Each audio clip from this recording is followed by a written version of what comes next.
네, 오늘 이 본문 말씀을 보면은 이스라엘의 다윗 임금, 하나님께서 사랑하신 다윗 임금이 왕이 되자마자 경험했던 사건을 보여주고 있습니다.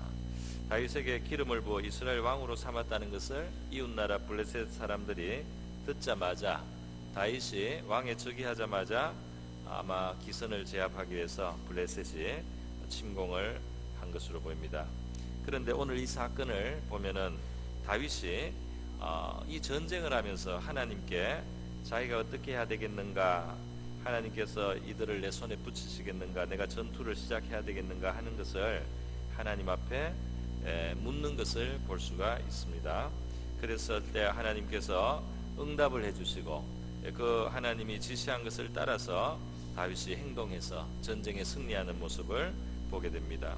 다윗 임금은 이스라엘의 왕이 되었지만은 자기가 왕으로서 최종 어떤 결정자가 아니고 자기 위에 하나님께서 참왕으로 이스라엘에 계시고 자기는 그 왕 아래에 있는 인간 왕이지만 하나님이신 왕이신 하나님 아래에서 자기가 있다는 사실을 이렇게 나타내는 모습이라고 할 수 있겠습니다. 이것이 이 사건이 이스라엘의 왕이 된 바로 직후에 일어난 사건으로 지금 사무엘하 5장에서 기록이 되어서 굉장히 의미심장한 것입니다. 다윗의 어떤 태도로 그가 살았는가, 그가 어떤 태도와 자세로 하나님 앞에서 살았으며 그의 주어진 삶의 임무를 수행했는가 하는 것을 보여주는 것입니다. 두 가지가 두드러진다고 할 수 있겠는데요. 먼저는 구체적으로 하나님께 질문을 드렸다는 겁니다. 내가 올라가야 되겠습니까? 지금 블레셋 사람들이 저게 우리를 치려고 왔는데 내가 맞서서 나가면 되겠습니까? 그러면 하나님께서 저들을 내 손에 넘겨서 우리가 승리하게 해 주시겠습니까? 하고 이렇게 하나님 앞에 구체적으로 물었다는 것, 그리고 응답을 받았다는 게 참 놀라운 일인데요. 또 이 본문에서 한 가지 더해서 특징되는 것이 있는데 그것은 뭐냐 하면은 블레셋의 침공이 한 번 와서요, 르바임 골짜기라고 하는 지역에 와서 다윗이 그것을 하나님의 뜻을 묻고 응답을 받고 물리쳤는데 또 한 번 블레셋이 와서 두 번이나 이런 일이 있었다는 겁니다. 그런데 두 번째 블레셋이 왔을 때도 블레셋의 그 진영은 르바임 골짜기에 동일한 상황이 되었습니다. 그런데 이 두 번째 동일한 상황이 벌어졌을 때 다윗은 이전의 경험을 따라서 지난번에 저기 왔을 때 우리가 그대로 진격을 해서 쳤더니 이겼더라 하고 앞의 경험을 그대로 의지해서 나간 것이 아니고 승리의 그 경험이 있었지만은 다시 한번 똑같은 상황이지만 하나님 앞에 또 물어서 하나님의 지시를 또 기다린다는 것입니다. 다시 한번 하나님께 물었을 때 하나님께서는 두 번째는 다른 작전을 주시는 것을 볼 수 있습니다. 이번에는 그냥 정면으로 맞서서 가지 말라는 겁니다. 뒤로 돌아서 뽕나무 숲을 맞은편에서 기습을 해라. 이번에는 다른 작전을 하나님께서 가르쳐 주셨어요. 그래서 이 뽕나무 위에 꼭대기에 걸음 걷는 소리가 들리거든. 참 희한한 일입니다. 그 나무 위에 어떻게 걸음 걷는 소리가 들리겠습니까마는 아마도 이것은 하나님이 주시는 어떤 신호인 것 같아요. 위에서 걷는다는 이 말씀 속에서 이게 하늘의 군대가 온다는 그런 어떤 뜻을 여기에 품고 있는 것 같습니다. 그래서 하늘의 군대가 움직일 때 그 소리가 들릴 때 공격을 하라, 이렇게 하나님이 말씀을 해주셨고요. 다윗이 그대로 해서 승리를 얻을 수가 있었던 것입니다. 그래서 바로 이런 식으로 다윗이 이러한 마음과 자세로 살았고 또 왕의 임무도 수행하고 했을 때 하나님의 축복으로 이스라엘 나라는 번영을 하고요. 그리고 사도행전 13장 22절에 말씀하는 대로 하나님께서 다윗을 하나님의 마음에 합하는 자다. 내가 이새의 아들 다윗을 만나니 내 마음에 맞는 사람이라 내 뜻을 다 이루리라 하시더니 하는 그 말씀이 왜 그런지를 우리가 알 수가 있는 것이죠. 여러분, 다윗은 이스라엘의 왕이 되기 전에도 이와 같이 중요한 선택의 순간에서 하나님의 뜻을 묻는 그런 모습을 보여주고 있습니다. 그가 망명을 했어요. 블레셋으로도 하고 모압으로도 하고 다른 나라를 돌아다녀야만 됐습니다. 왜냐하면 사울 임금이, 그 이스라엘 왕이 다윗이 아직 왕 되기 전에 다윗을 미워했어요. 그래서 다윗을 죽이려고 쫓아다녔기 때문에 망명 생활을 할 때 외국에 나가서 돌아다녔습니다. 그럴 때 블레셋에서 그 블레셋 왕의 자비를 받아서요, 시글락이라는 한 동네를 다윗이 얻었어요. 그래서 그 동네에 자기를 따르는 400여 명의 사람들하고 같이 살았는데, 그 남은 나라에 그렇게 얹혀 사니까 밥값을 해야 됩니다. 그래서 그 블레셋에 전쟁이 있을 때 같이 출정을 해주는 거예요. 출정을 하다가 전투는 못했지만 어쨌든 싸우는 척이라도 하다가 3일 만에 돌아왔는데요. 돌아왔을 때 그 사이에 아말렉 족속이라는 또 다른 어떤 민족이 아주 사나운 민족입니다. 이 족속이 이 시글락을 그 사이에 공격을 해서 모든 것을 다 노략해 갔어요. 그래서 다윗과 그 사람들의 처자와 또 소유 양떼, 소떼 이런 것들을 다 노략질해서 간 것입니다. 사무엘상 30장에 그 사건이 기록이 되어 있는데요. 백성들이 너무나 충격을 받고 절망하고 슬픔에 깊이 빠졌어요. 그래서 그 마음의 괴로움을, 분노를 인해서 다윗을 치려고 하는 상황까지 갔습니다. 그러나 하나님께서는 다윗에게 힘을 주셨어요. 다윗이 하나님을 의지하고 힘을 얻었습니다. 그때 다윗이 한 행위가 무엇이냐 했더니 다시 하나님께 묻는 거였어요. 하나님께 뭐라고 물었느냐면, 여호와께 묻자와 이르되 내가 이 군대를 추격하면 따라잡겠사옵나이까. 벌써 공격을 당했고 빼앗긴 지가 며칠, 3일 안에 며칠 되겠죠. 하루 이틀 3일 될 텐데 내가 이 군대를 추격하면 따라잡겠습니까? 이렇게 하나님께 물었어요. 그래서 하나님의 응답을 기다렸더니 하나님께서 말씀하시기를, 그를 쫓아가라. 내가 반드시 따라잡고 도로 찾으리라. 이렇게 말씀을 하시는 겁니다. 그래서 다윗이 그 말씀에 힘을 얻고 나가서 전투를 했을 때 정말 모든 그 빼앗겼던 처자와 또 자신들의 재물과 우양과 이런 것을 찾을 뿐 아니라 아말렉 족속의 여러 가지 재산까지 다 노략을 해서 오히려 큰 승리를 얻게 된 그런 사건을 보게 됩니다. 다윗은 이것처럼 하나님의 뜻을 자기의 삶 속에 존중하는 그런 마음이 있어서 하나님께 묻는 것입니다. 하나님, 이렇게 하면 되겠습니까? 하나님, 저렇게 하면 되겠습니까? 하고 이 묻는 자세를 다윗이 보여준다는 것입니다. 그런 어려운 시기에도 하나님의 뜻을 존중을 했습니다. 그래서 그가 블레셋, 모압 이런 지경으로 생명의 위협을 피해서 망명하며 지낼 때도 하나님께서 선지자를 통해서 어느 날은 그에게 말씀하신 적이 있습니다. 선지자 갓이 어느 날 모압 땅에 있는 이 다윗을 찾아왔어요. 찾아와서 이 요새에 있지 말고 떠나서 유다 땅으로 들어가라. 거기에 몸을 피해서 안전하게 있는데 하나님께서는 선지자를 통해서 유다 땅, 그러니까 사울 왕이 지금 다윗을 찾아서 해하려고 하는 그 땅으로 들어가라는 말씀을 하시는 겁니다. 물론 그 땅이 넓기는 하겠지만은 불안한데 하나님이 들어가라고 하는 거예요. 그 말씀을 듣고 다윗이 그곳을 떠나서 유다 땅 헤레 숲으로 갔다는 말씀이 있고, 다윗이 들어가니까 사울이 다윗이 다시 나타났다는 말을 듣고 또 추격을 해오기 시작하는데, 그렇게 추격당하는 땅으로 하나님께서 다윗을 일부러 들으시는데 다윗이 그 말씀을, 그 뜻을 순종하는 모습을 우리가 볼 수 있습니다. 그런데 이러한 것들이 이 기초가 되어서 말이죠, 하나님께서는 다윗을 승리자로 결국은 만들어 주시는 것입니다.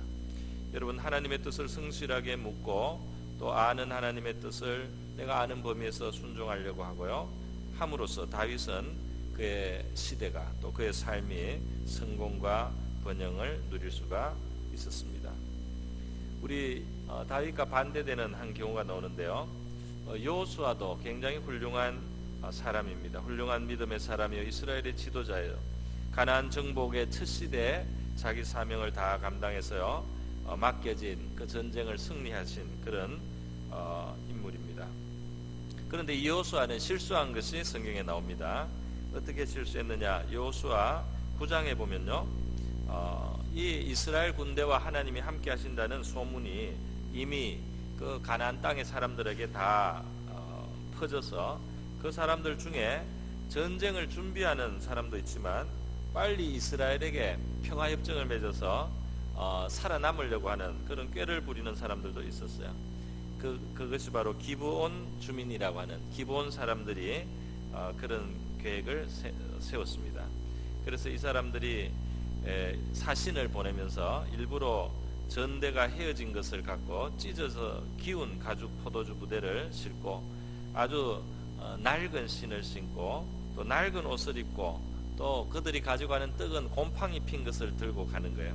그렇게 가서 여호수아가 있는 곳에 도착해서요, 우리가 멀리서 왔으니까 우리하고는 싸우지 않기로 조약을 맺읍시다 그랬어요.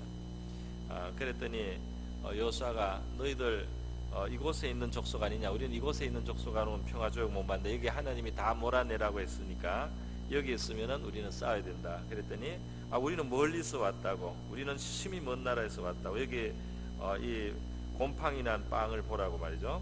예. 우리가 따끈따끈한 걸 가지고 왔는데 오는 동안에 이렇게 말라서 곰팡이가 났으니까 우리가 얼마나 멀리서 왔겠습니까? 우리가 새 포도 부대에 넣어 왔는데 지금 이게 다 낡고 찢어질 지경이 되고 우리 옷도 이렇게 낡고 우리 신도 이렇게 낡았는데 우리가 얼마나 멀리서 왔겠어요. 그랬더니 여호수아가 하나님께 묻지 아니하고, 백성이 이것을 어떻게 해야 될지 하나님께 묻지 않고 곧 그들과 화친하여 그들을 살리리라는 조약을 맺고 회중 족장들이 그들에게 맹세하였다 그랬어요. 물론 거짓말에 속아서 맹세를 해버렸습니다. 근데 이 중요한 일을 하기에 앞서서 왜 여호와께 묻지 않았느냐 하는 그 책망투의 말씀이 성경에는 되어 있어요. 이 중요한 일을 하면서 왜 여호와께 묻지 않고 그렇게 중요한 일을 결정하느냐 말이죠. 너희가 하나님의 백성이고 하나님이 너희의 주인이고 왕이라면 중요한 일을 할 때, 중요한 결정을 할 때 하나님께 물어야 될 거 아니냐 말이죠. 하나님의 뜻이 어디에 있는지를 묻고 그렇게 순종해야 될 거 아니냐, 이렇게 책망하는 그러한 내 뜻으로 여호와께 묻지 않았다, 이것을 기록을 하고 있어요. 그 조약을 맺고 나서 3일 만에 발견이 된 겁니다. 바로 가까이 있는 거예요. 가까이 있어요. 그래서 비록 거짓말로 조약을 했더라도 우리가 너희들과는 싸우지 않겠다는 맹세를 하나님의 이름으로 했기 때문에 그 맹세를 어길 수가 없는 거예요. 그래서 이스라엘은 그 기브온 족속들을, 기브온 사람들을 결국은 전쟁할 수가 없게 된 겁니다. 그 땅을 그들이 몰아낼 수가 없게 된 거예요. 그래서 할 수 없이 나중에 그들이 항복을 하기 때문에 나무를 패며 물을 깃는 그런 종으로 그들을 이제 부리게 되는 것입니다. 그런데 이것이 원래 하나님의 뜻과 계획에서는 멀어졌다는 것이에요. 여러분, 그래서요, 오늘 이 다윗을 보면은 우리가 하나님의 백성으로서 하나님을 주님으로 섬기고 주인으로 그렇게 모실 때 하나님 앞에 묻는 것에 대해서 우리 하나님께서 기쁘게 여기시고, 또 중요한 일이 있을 때는 하나님 앞에 특별히 꼭 하나님 앞에 묻고 중요한 일을 실행해야 된다 하는 사실을 우리가 볼 수가 있습니다. 우리 하나님의 뜻은 일반적으로 우리가 아는 것이 있어요. 하나님은 공정하고 공평한 것을 좋아하시고요, 또 인자를 행하는 것을, 인애를 베푸는 것을 좋아하시고, 또 겸손히 우리가 살아가야 되는 것을 원하십니다. 그런데 그것뿐 아니라, 일반적인 하나님의 뜻뿐 아니라 구체적인 상황에서 우리가 어떻게 큰 일을 선택을 하고 결단을 해야 되는지에 대해서 하나님 앞에 묻는 자세가 필요합니다. 때로는 우리가 하나님의 응답을 다 듣는 것처럼 그렇게 응답이 금방 오는 것 같지 않아도 하나님 앞에 물으면서 가고, 하나님의 뜻을 모르지만 내가 한 발자국 걸어갈 수밖에 없는 그런 상황도 있겠지만은 그래도 물으면서 가는 그 자세와 태도가 하나님 앞에 참으로 중요하다는 거예요. 중요하다는 거예요. 우리 회사의 그 직장에 상사들에게 설문을 했어요. 어떤 부하 직원이 좋으냐, 어떤 부하 직원이 제일 힘드냐, 이걸 물었어요. 그랬더니 그 상사들이 이제 그 대답을 했는데요. 당연히 제일 그 좋은 부하들은 회사나 상사의 방침을 잘 알고 그 방향으로 열심히 하는 사람, 그 사람이 제일 참 좋게 평가하는 부하가 되고요. 그 다음에 좀 못한 평가를 받는 것은 뭐냐면 정말 마지못해서 억지로 자꾸 구체적으로 시켜야만 일을 하는, 방향과 이게 지침이 있는데도 자꾸 그것을 구체적으로 시켜야만 하는 이런 부하는 약간 답답하다 말이죠. 그래도 이 부하는 괜찮은 것이, 더 못한 부하가 있다는 거예요. 더 못한 부하는 뭐냐면 회사나 상사의 뜻에 어긋나게 열심히 하는 사람, 이 사람이 제일 어렵다는 그 뜻에 아주 그냥 거슬려서 너무 열심히 뭔가 열심히 자기식으로 자기 딴이 하는 이러한 사람이 있을 때 굉장히 곤란하다, 어렵다, 그런 이야기를 합니다. 하나님과 우리 사이의 관계는 목자와 양의 관계이기도 하고요, 남편과 신부의 관계로도 하고, 또 아버지와 자녀의 관계로도 하는데 주인과 종의 관계도 있습니다. 왜냐하면 하나님이 왕이시고 우리가 또 그의 백성으로서 그에게 순종해야 되는데요. 회사하고 다른 것은, 회사는 회사의 이익을 중요한 목표로 하지만은 하나님께서 뜻을 가지셨을 때는 우리를 사랑하시고 우리에게 대하여 가장 선한 길을 원하시고 뜻하시는, 또 지혜로우신 하나님의 뜻이기 때문에, 그렇기 때문에 그 뜻이 우리에게 가장 유익한 뜻이기 때문에 하나님의 뜻을 묻고 알고 따라간다는 것은 바로 우리 자신을 위한 일이라는 사실입니다. 그렇기 때문에 하나님의 뜻을 묻는 것은 정말 지혜로운 일이 아닐 수가 없다는 것입니다. 우리는 우리의 고집이나 욕심이나 편견 때문에 하나님의 뜻을 거슬릴 수가 있고요, 또 우리 마음대로 행동할 수도 있는 위험이 있습니다. 하나님은 우리에게 재량권을 주셨습니다. 아주 어떤 것들은 하나님이 우리가 알아서 하는 것을 기뻐하셔요. 그래서 우리가 만약에 하나님께 내가 오늘 냉면을 먹어야 되겠습니까? 뭐 국수를 먹어야 되겠습니까? 내가 뭐 짬뽕을 먹어야 되겠습니까? 짜장면을 먹어야 이런 식의 묻는다면 하나님께서 네 좋은 거를 하라 그럴 거예요. 네 좋은 거, 네가 먹고 싶은 걸 먹는 게 내 뜻이다. 그것까지 내가 너를 구속하지 않는단 말이죠. 그러나 중요한 일, 중요한 사건이 있을 때 우리가 정말 그분을 나의 삶의 왕으로 인정하고 나의 주인으로 그렇게 인정한다면 주님의 뜻을 물어보는 것이 자연스럽고 마땅한 일이 될 줄로 압니다. 그렇게 물었을 때 하나님께서는 어떤 방법으로 서서히 우리의 마음속에 확신이나 환경을 통해서 여러 가지 방법을 통해서 그분의 뜻을 보여주시고 결국 알게 하시고 인도해 주신다는 것입니다. 여러분, 우리 성경에 보면 정말 하나님이 우리의 유익을 위하신다는 걸 볼 수 있어요. 창세기 26장에 보면 아브라함의 아들 이삭이 살 때 큰 기근이 일어난 거예요. 큰 기근이 일어나서 살 수가 없어서 이동을 합니다. 이제 블레셋으로 지역으로 가서 그 다음에 애굽으로 또 옮겨가는데요, 하나님께서 거기서 말씀을 하신 거예요. 그렇게 애굽에는 가지 마라 그렇게 말씀하시고, 그랬더니 이삭이 거기에 머물러 있는 겁니다. 기근 때문에 갈 계획이 있었는데 하나님의 말씀이 있어서 거기에 머물러 있는 거예요. 그 땅에 머물러 있을 때 어떻게 됐느냐, 창세기 26장에는 그 해에 그 농사는 100배를 얻게 하셨다 그렇게 됐습니다. 참 이상 기근 때문에 옮겨가야 된다고 생각했는데 하나님이 말씀을 하셨을 때 그 말씀을 순종할 때는 거기에 100배의 그러한 소산을 얻어서 그때 바로 그를 계기로 해서 이삭은 이제 거부가 되었습니다. 여러분, 하나님께서 우리를 사랑하시고 가장 지혜로우시기 때문에요, 하나님의 뜻 안에 우리의 최선이 있는 것입니다. 그래서 예수님께서도 기도를 가르쳐 주실 때 아버지의 뜻이 하늘에서 이룬 것처럼 땅에서도 이루어지게 하소서, 이루어지다라는 기도를 포함시켰죠. 마태복음 6장에 있습니다. 아버지의 뜻이 땅에서도 바로 내가 사는 곳에, 바로 내 삶 속에서 아버지의 뜻이 이루어지기를 원합니다. 이루어지게 하소서 하는 이 기도를 하라고 예수님께서 가르쳐 주신 거예요.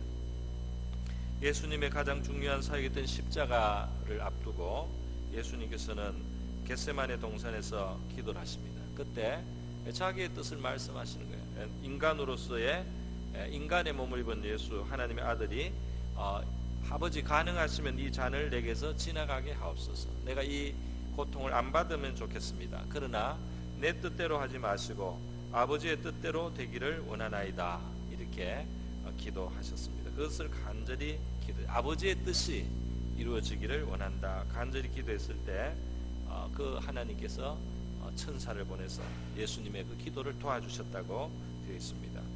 그래서 예수님께서는 힘을 얻으시고요, 십자가를 피하지 아니하시고 다 감당을 하셨는데, 그 결과로 우리를 포함한 수많은 죄인들의 영혼의 구원이 이루어졌을 뿐 아니라 예수님 자신이 죽음 후에는 부활을, 그리고 승천을 통해서 정말 영원히 영광을 받으시는 구원의 주님으로 그렇게 되신 것입니다. 영화롭게 되신 것입니다. 우리는 어떻게 하나님의 뜻을 알 수 있습니까?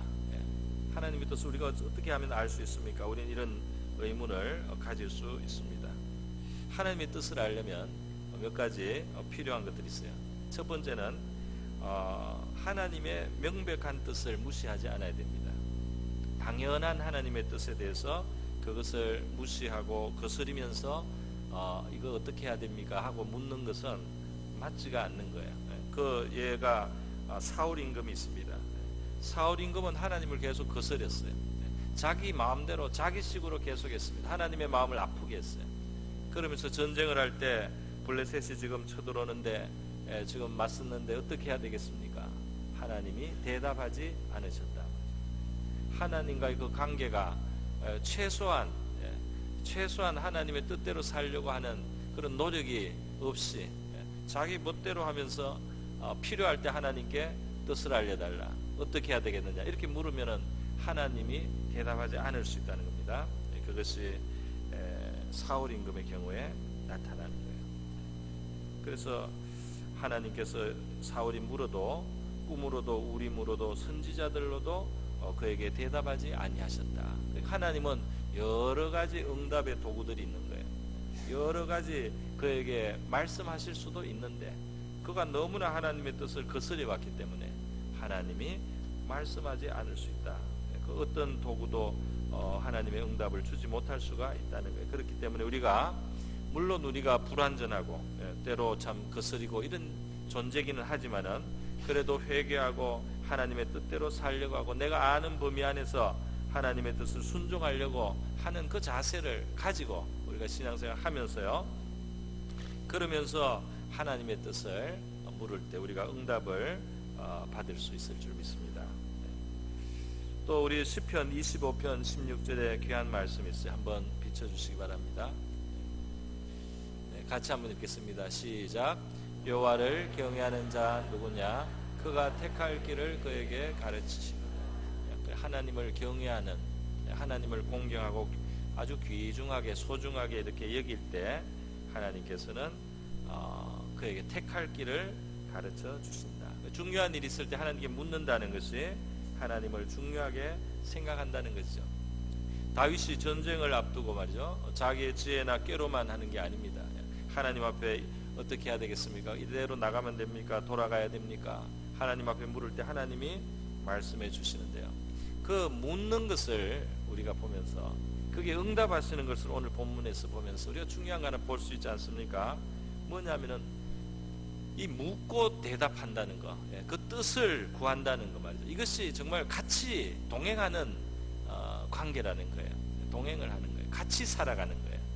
하나님과 더불어 살아가는 겁니다. 그러니까 하나님께서 응답의 방법도 이 뽕나무 수풀 위에 발걸음 소리가 들릴 때 너가 그 공격을 시작하라, 그렇게 말씀하지 않습니까? 그러니까 다윗의 전쟁은 다윗이 혼자 하는 것이 아니고 다윗과 그 군대만 하는 것이 아니고 하나님이 함께 하시는 전쟁이 되는 겁니다. 그 다윗의 생애가 하나님이 함께 하시는 삶이 되는 겁니다. 우리가 주 예수를 믿고 하나님을 우리의 하나님으로 그렇게 모셨을 때 하나님이 우리의 왕이 되시고 우리의 보호자가 되시고 우리의 공급자가 되시는데요, 그 하나님과 더불어 사는 삶으로 부름을 받았습니다.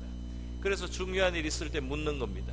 그리고 우리의 삶은 그냥 나의 꽤나 지혜와 노력 안에서만 되는 것이 아니고 하나님이 도우시고 그의 천군과 천사들이 하나님의 사자들이 도와주시는 그런 삶을 살 수가 있는 거죠. 그런 삶으로 우리가 부름을 받은 거예요. 그렇기 때문에 하나님께 묻는 것이 자연스럽고 당연한 것이 되는 거예요. 로마서 8장 14절에 우리가 예수 믿고 하나님의 영이 우리 안에 오셔서 성령이 우리 안에 오셨기 때문에 우리 하나님 인도를 받을 수 있다는 겁니다. 같이 한번 읽겠습니다. 시작. 무릇 하나님의 영으로 인도함을 받는 사람은 곧 하나님의 아들이라. 그 하나님의 뜻을 하나님이 알려주실 수가 있어요. 성령이 우리에게 오신 것입니다. 또 이사야 30장 21절에는 메시아가 왔을 때 이 성령이 오셔서 우리를 지도하시는 스승이 되신다는 그 예언의 말씀인데요. 같이 한번 읽겠습니다. 시작. 너희가 오른쪽으로 치우치든지 왼쪽으로 치우치든지 내 뒤에서 말소리가 내 귀에 들려 이르기를 이것이 바른 길이니 너희는 이리로 가라 할 것이며. 하나님이 알려준다는 마음속에 알게 하시는 겁니다. 이전에 어떤 학생이 제가 다른 교회에서 사역을 할 때 어떤 학생이 교회에서 신앙생활을 하다가 어느 날 저한테 물었어요. 자기는 이제 공부를 하기 싫대요. 자기는 신학교를 가고 싶다 그랬어요. 자기는 반도체를 공부하는데 반도체 이게 무슨 뜻이 있습니까? 더 중요한 일을 하고 싶은데 신학교에 가서 내가 사역자가 되고 뭐 선교사가 되든지 목회자가 돼야만 좀 뜻있을 것 같다고 그렇게 저한테 이야기를 했습니다. 그래서 제가 하고 싶은 거는 그렇다고 할지라도 하나님께 이거는 좀 물어야 돼. 이거 중요한 일이니까 하나님께 물어서 작전 기도를 하고 그렇게 하나님이 확신을 줬을 때 네가 움직여야 될 거다 그랬어요. 그랬더니 이 학생이 점심 때 이제 그 학교 뒤에 산에 가가지고 기도를 했습니다. 제가 지금 오래돼서 기억은 구체적으로 안 나요. 금식을 했는지 안 했는지 10일을 했는지 30일을 했는지 20일을 했는지 제가 그까지가 지금 생각이 안 납니다. 근데 작정을 하고 시간이 되면 거기 가서 기도를 했어요. 하나님 제가 신학교를 가도 되겠습니까? 안 되겠습니까? 기도를 여러 날 가서 매일 이제 그 시간에 가서 기도를 했어요. 그리고 이제 얼마 후에 저한테 왔습니다. 저한테 와서 전도사님, 그때 아마 제가 전도사님이었어요. 전도사님 어떻게 됐나 했더니 신학교에 가고 싶은 마음이 싹 없어졌습니다. 그래서 응답을 받았구나. 그냥 하고 싶은 대로, 물론 성경에는 빌립보서 2장 13절에는 너희 안에 행하시는 이는 하나님이시니 자기의 기쁘신 뜻을 위하여 너희에게 소원을 두고 행하게 하신다. 우리의 마음을 이끌어서 하나님이 하나님의 뜻에 맞는 일을 하게 할 때도 있어요. 우리의 소원이 생기는 거죠.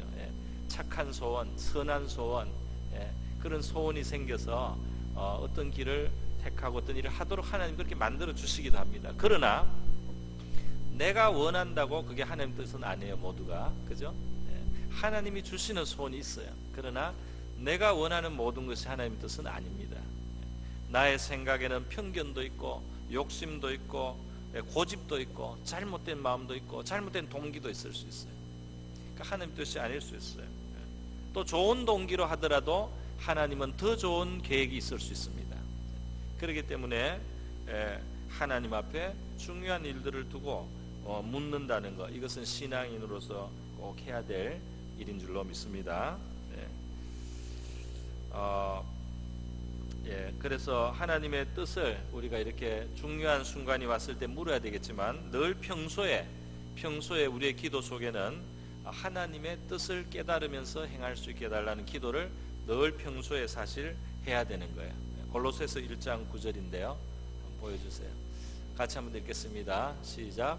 이로써 우리도 듣던 날부터 너희를 위하여 기도하기를 그치지 아니하고 구하노니 너희로 하여금 모든 신령한 지혜와 총명 하나님의 뜻을 아는 것으로 채우게 하시고, 하나님의 뜻을 아는 그런 지혜를, 깨달음을 늘 달라는 이런 기도를 우리가 해야 된다는 것입니다. 여러분, 그래서 하나님께서는 하나님의 뜻을 순종하기 위해서 성실하게 묻는 자들에게 깨우쳐 주시고요, 또 모든 방법과 여건을 통해서 하나님의 뜻을 알 수 있게 해주시고, 그래 좋은 것을 우리가 택하도록 만들어 주시는 하나님이십니다. 우리의 신앙생활은 하나님과 함께하고 하나님의 뜻을 묻고 또 하나님의 도움을 받아서 나가는 신앙생활인 줄로 믿습니다. 저와 여러분의 삶 속에 이러한 하나님께 묻는 기도가 있고 하나님의 응답을 받아서 우리가 승리하고 또 최선의 결과를 얻는 여러분의 삶이 되시기를 주님의 이름으로 축원드립니다. 다 같이 기도하겠습니다. 이 시간 기도할 때 하나님의 뜻을 묻게 하시고 내가 하나님의 뜻을 존중하며 살게 하시고 하나님의 도움 속에 살아가게 하옵소서 기도하고, 여러분이 지금 가지고 있는 택할 길에 대해서 하나님 앞에 또 기도하시면 되겠습니다. 다 같이 한번 기도하겠습니다. 기도합니다.